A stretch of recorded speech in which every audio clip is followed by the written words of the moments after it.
Hello guys, welcome back to my channel. Saraswati পুজোর আর একটা নতুন ব্লগে তোমাদেরকে স্বাগতম।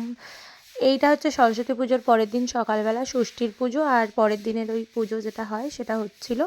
তো আমাদের একটা বিশেষত্ব আছে, যেটা এখন হয়তো অন্নকূট হয়, কিন্তু যখন প্রথম পুজোটা শুরু হয়েছিল তখন অন্নকূট হতো না। তো তখন অনেক করে দধিকর্মা বিকালবেলা মাখা হতো পরের দিন, আর মেখে সবাইকে প্রসাদ দেওয়া হতো। দধিকর্মাটাই প্রসাদ হিসেবে ডিস্ট্রিবিউট করা হতো। তো ওটা হচ্ছিল আর কি। যতই অন্নকূট হোক পরের দিন ওটা হবে না তা তো হয় না, তাই ওটা হচ্ছিল। প্রসাদ ডিস্ট্রিবিউট করার পর তারপর বাচ্চাদের সাথে দুদিন ধরে খুব মজা হয়েছে। সব বাচ্চাদের সাথে বড়দের সাথে সবাই মিলে খেলাধুলা হয়েছে, প্রাইজ ডিস্ট্রিবিউশন হয়েছে। সরস্বতী পুজোর পরের দিন বাচ্চাদের কম্পিটিশানগুলো ছিল, মোমবাতি জ্বালানো, বল খেলা, মিউজিক্যাল বল, তারপর ওই বাস্কেটে বল ফেলা, ওইগুলো ছিল।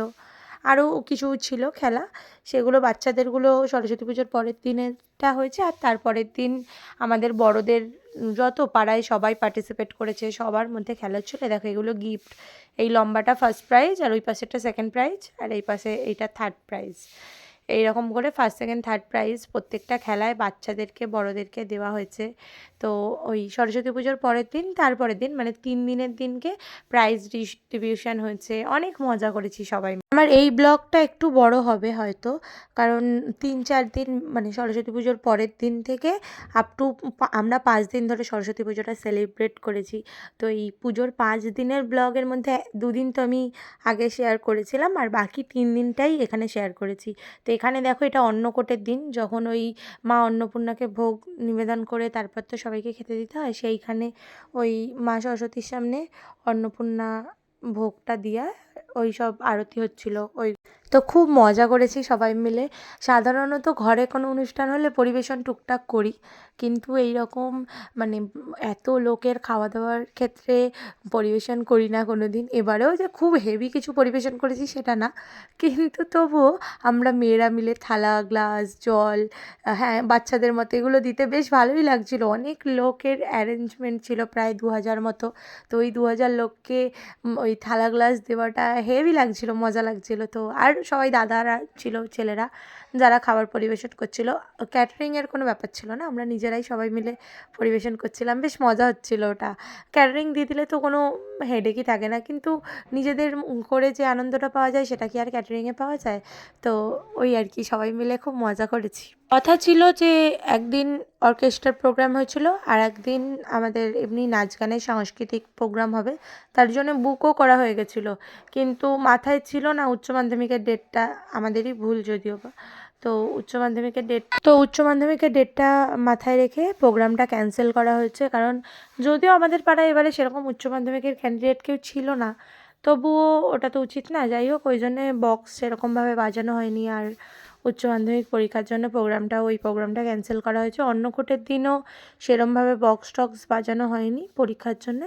যাই হোক, তারপর অন্নকূট প্রোগ্রাম হওয়ার পর পরের দিন রবিবার দিনকে বিসর্জন হয়েছে। তো ইচ্ছে ছিল বা হয়তো সবাই মিলে বিসর্জনটা করাও যেত বক্স বাজিয়ে পজিশন নিয়ে, কিন্তু যেহেতু উচ্চ মাধ্যমিকের জন্য ওটাও ক্যান্সেল করতে হয়েছে বা ওটাও হয়নি। আর তারপরে বরণ করা হয়েছে সবাই মিলে।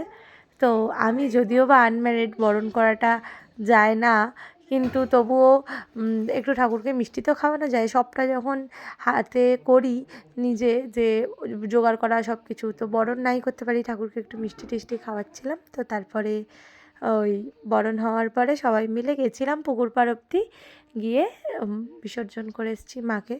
তারপর সিঁদুর খেলা টেলাও হয়েছে, আর দিয়ে মিষ্টিমুখ করা হয়েছে। তারপর বাড়ি চলে এসেছি আর কি। সরস্বতী পুজোটা অল গুড, সবটা মিলিয়ে আমার খুব ভালো কেটেছে। তোমাদের কেমন কাটলো জানাতে ভুলো না। আর সামনের বছর আবার এইভাবেই সরস্বতী পুজোটা যাতে সেলিব্রেট করতে পারি, সবাই উইশ করো। আর ভিডিওগুলো ভালো লাগলে লাইক, কমেন্ট, শেয়ার, সাবস্ক্রাইব করতে ভুলো না। হ্যাঁ, অনেকগুলো সাবস্ক্রাইবার আমার চ্যানেলে এসছে নতুন, যারা হয়তো আমাকেও চেনে না, ভিডিও দেখেই এসছে। যাই হোক, আমার এটা দেখে খুব ভালো লেগেছে। তো যারা সাবস্ক্রাইব করেছো তাদের জন্য thank you, thank you, thank you so much. আর যারা সাবস্ক্রাইব করোনি তারা ঝটপট ভিডিওটা দেখে নাও, দেখে আমার চ্যানেলটা একটু ঘুরে আসো আর সাবস্ক্রাইব করে দাও। সাবস্ক্রাইব করতে ভুলো না, লাইক, কমেন্ট, শেয়ার করতে ভুলো না। আবারও আমাদের একটা চাকলা যাওয়ার প্ল্যান আছে, সেই ভিডিওটা হয়তো খুব তাড়াতাড়ি তোমাদের সামনে আসবে। সরস্বতী পুজোর পরেই যাওয়ার প্রোগ্রামটা ছিল বাড়ির সবাই মিলে।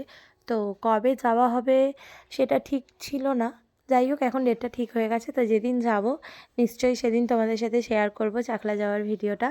তো ততক্ষণ তোমরা এই ভিডিওগুলো যা যা আমার চ্যানেলে অনেকগুলো শর্টস আছে, অনেকগুলো ভিডিও আছে, তো ওগুলো একটু দেখতে থাকো, ওগুলো লাইক কমেন্ট শেয়ার করো। আর হ্যাঁ, একটা কথা, যে আমি লক্ষ্য করে দেখলাম আমার যারা আগের সাবস্ক্রাইবার, মানে প্রথম দিকে যারা সাবস্ক্রাইব করেছো, তারা অনেকেই ভিডিওগুলো ঘুরে ঘুরে এসে দেখছো। তো তাদেরকেও আরেকবার নতুন করে থ্যাংক ইউ সো মাচ। কারণ আমি তো আশাই করিনি যে যেদিন ইউটিউব খুলেছিলাম সেদিনেই 250-300 লোক, যারা আমাকে চেনেই না, ফেসবুক খুলে ফ্রেন্ড রিকোয়েস্ট আসে, তারা তো হয়তো আমাকে চেনে বা আমার ফটো দেখে তারা ফ্রেন্ড রিকোয়েস্ট পাঠায়, এই ওই সেই, যাই হোক। কিন্তু ফেসবুক হোয়াটসঅ্যাপে ওইভাবে অনেক মানুষের সাথেই চেনা পরিচিত মানুষরা আসে বলে অনেক ফ্রেন্ড হয়। কিন্তু ইউটিউবে হয়তো আমি দেখেছি যে আমার অনেক চেনা মানুষও আমার চ্যানেলটা সাবস্ক্রাইব করেনি, আবার অনেক অচেনা মানুষও সাবস্ক্রাইব করেছে। তো এই আমিটাকে তো আর 250 জন মানুষ চিনতো না। কিন্তু যাই হোক, তোমরা ভালোবেসেছো অচেনা আমাকেই। তো এইভাবেই পাশে থেকো, যারা সাপোর্ট করেছো তারা সাপোর্ট করো প্লিজ। আর নতুন করেও যারা আসবে তারা সাপোর্ট করো, যাতে আমি আমার আরও বেশি বেশি করে ভিডিও তোমার সাথে শেয়ার করতে পারি, তোমাদের সাথে শেয়ার করতে পারি। তো সেই চেষ্টাই করব। যাই হোক, তোমরাও ভিডিওটা কেমন লাগলো জানিও। আর লাইক কমেন্ট শেয়ার করতে ভুলো না, সাবস্ক্রাইব করতে তো ভুলোই না। আর হয়তো এই ব্লগটা একটু বেশিই বড় হয়ে গেল, কিন্তু তবুও বলছি একটু ধৈর্য ধরে দেখো, ভালো লাগবে আশা করি। আবার পরবর্তী ব্লগে দেখা হবে, ততক্ষণ সবাই সুস্থ থেকো, ভালো থেকো, আমাকে সাপোর্ট করো।